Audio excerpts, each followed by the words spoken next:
for 18 years as well. And how I did it, I mean, what can I say?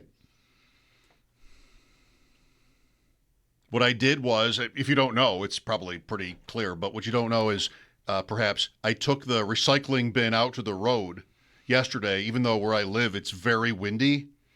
And I basically stood there for 3 hours until the truck came. Because if I don't, everything just blows away. Like the bin goes down and everything's everywhere. Like all these, paper towel holders and you're close to the river too, and that could pollute. It's just all the worst. You don't want that. All the worst. So I appreciate his appreciation.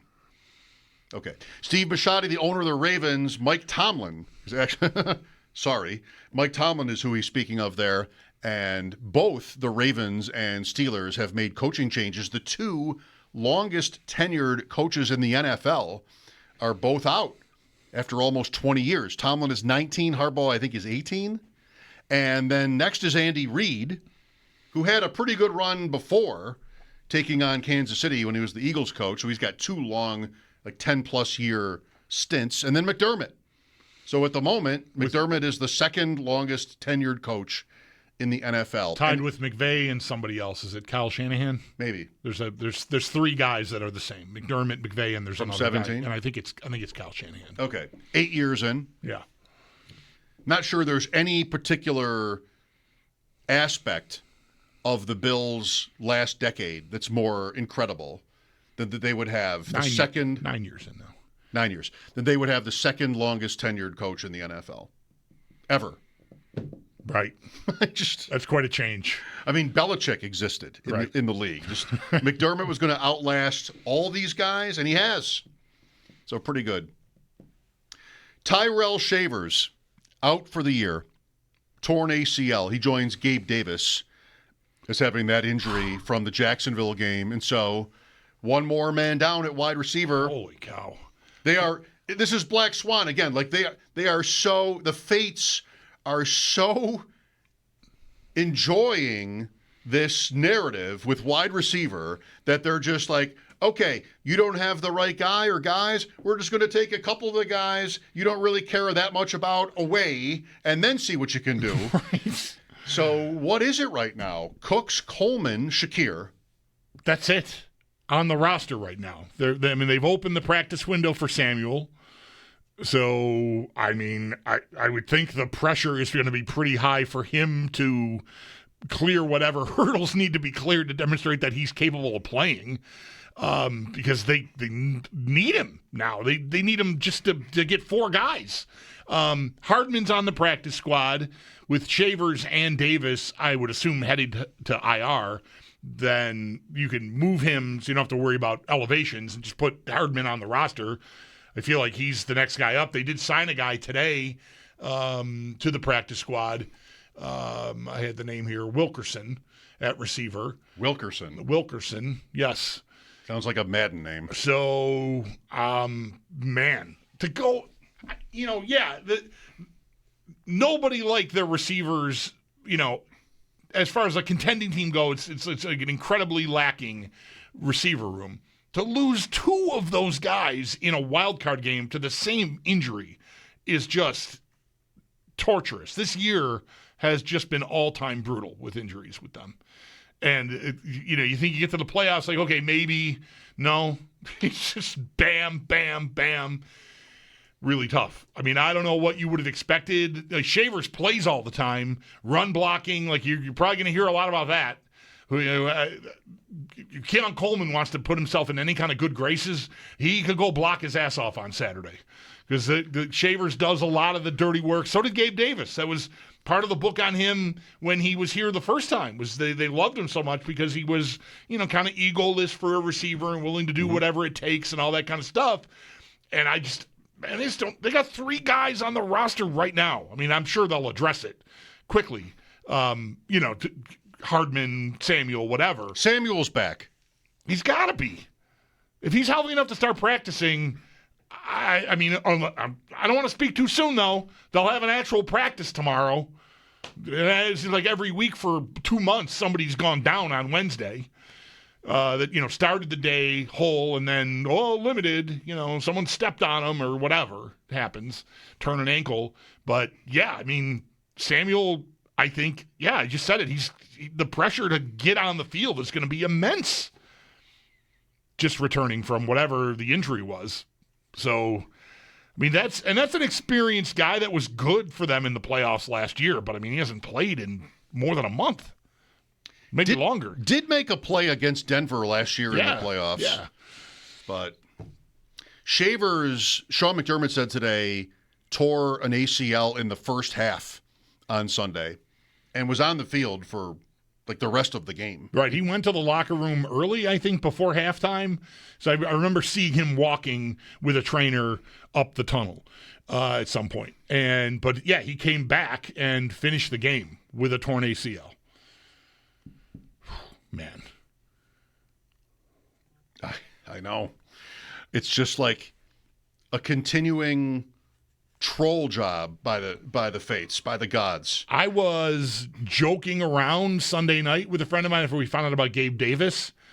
Like, I wonder how long it takes for someone to call the station. I didn't necessarily think it had to be our show to ask about like Odell Beckham Jr. or something. You see Joe's idea? No, I have not. Are you sitting down? Was it that? Amari Cooper. Okay, right. I don't know. Quote, knows the offense? Yeah. I don't know. Right. Well, wow. Can they win this game this way?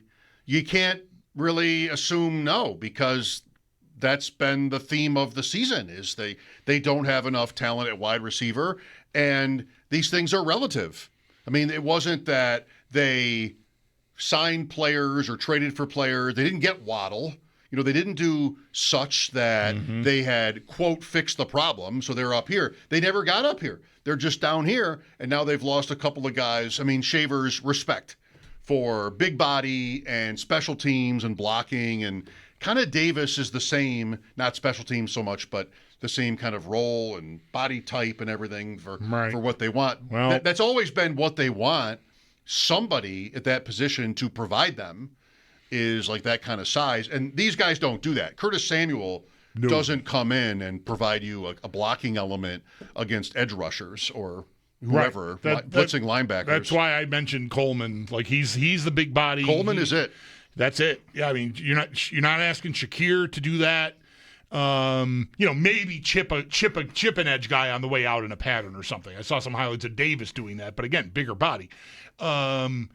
Well, the best you can do is, if the guys they had weren't all that great or all that good anyway, then they should be pretty replaceable.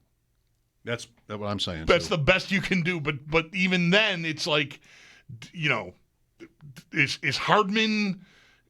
I mean, I just don't know. It's so bad. Well, it's interesting to think about, like, what does it mean for Denver, or to Denver, I should say. What does it mean to Denver? Your point about Surtain going back a year, what do you do with Surtain against a team like this? Do you just, like, not worry about who the number one is? I heard Joe this morning talking about how important Cooks is, because Cooks gets down the field, and maybe for Denver, Surtain is Cooks, or Cooks is Surtain's maybe job one. But, what Coleman... To be optimistic, what Coleman can do, contested catches, big body again, like somebody who maybe, if he runs the right routes and doesn't screw up in some other way, like, he could be somebody that it's not impossible that you get a game from him. No. And Kincaid is also, like, sort of ready for the next bigger game. It gets tiring to sort of lay out the case for Kincaid. Even Sunday, like, you got a touchdown from him. There were 3 catches from him. Maybe the first pass that went to him was, like, the story. One story from this game was how Allen couldn't miss. And he missed when it was 3rd down on their first drive, and it was like a mile away from Kincaid. And it reminded me of last year. And now we talked about, why is this guy's, whatever it is, his catch rate, whatever. 50%. Why is it so low with Allen versus everybody else? And the first pass, I think it was the first pass he got against Jacksonville, was like, just, he's falling to the ground way far away from where the ball is. The whole rest of the game was not like that at all. Right. But, you take what you can get, and maybe we're back to wish casting for Coleman and Kincaid, I guess, and 3 for 70 from Brandon Cooks and 10 for 70 from Shakir. I guess that's what we should hope for. I think if I'm Denver, I think I do. The guys you have that are healthy, whatever kind of pitch count they've been on or whatever rotation they were using that's been driving everybody crazy, like that's got to be over. Like Cooks, Coleman, and Shakir, I would think have got to play, even if Samuel is healthy and Hardman gets on the active roster, which is what I predict happens. Those are going to be your 5 receivers, I would bet, sitting here today, barring some name that's out there in the wind that Amari Cooper, for example. Those are your 5. Those top 3 have got to play like 80% of the like they just have to. I'm not going to have a timeshare with McCole Hardman at this point. Like those guys have to play, and if that's the case, then I think Surtain. I think if I'm Denver, I'm just gonna who's the most dangerous? Okay, Cooks is probably the answer to that. I guess you could say Shakir. Like he might get more volume. Almost definitely will get more volume than Cooks. But who's going to really hurt you? I think my answer might be Cooks, which is crazy because that was like Thanksgiving week he got here, and now I'm at, they're just going to put Patrick Surtain on Brandon Cooks. Like me from Halloween would like a word. What? Who? What are we talking about? You were not here during the holidays, the day I relived my own personal podcast nightmare by inviting Dave Tripoli on the show, Philadelphia, the week of the Eagles game. And, reliving the time when I was on his podcast at FFPC, asking me, all right, Schopp, you're the big expert on Buffalo. This is 2 years ago. Who's the wide receiver we should draft in fantasy? I'm like, Claypool. Just like MVS. There was nobody you should have drafted in fantasy. And I wasn't wrong. But still. Right, that name didn't even make it out of the summer. It's 2 years later.